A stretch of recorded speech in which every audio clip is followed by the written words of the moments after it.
পরে কারাচিতে একটি মহাসমাবেশ ডাকা হয়েছিল ইংরেজদের বিরুদ্ধে।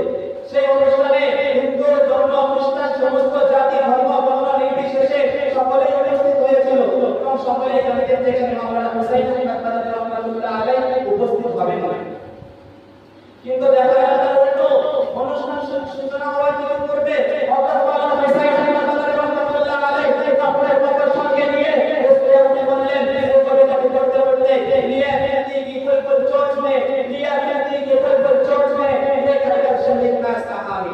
अंग्रेज तो खुदा करके कहा, अरे खिलौना समझ के मुझे बर्बाद ना करना, अरे खिलौना समझ के मुझे बर्बाद ना करना, हमने किसी के बनाए नहीं। তারপর হুসাইন রাহমাতুল্লাহ আলাইহি ইংরেজদের বিরুদ্ধে বক্তব্য শুরু করেছিলেন এবং তারপর ইংরেজ প্রশাসন হুসাইন রাহমাতুল্লাহ আলাইহির দিকে গুলি ছুড়তে শুরু করতে লাগলো। গুলি ছুড়তে লাগলো, কিন্তু দেখা গেল আল্লাহ রাব্বুল আলামিনের কি কারিশমা, হযরত মাওলানা হুসাইন রাহমাতুল্লাহ আলাইহিকে একটি গুলিও স্পর্শ করতে না। তারপরে ইংরেজ প্রশাসন তারাকে গুলি দিয়ে না পেরে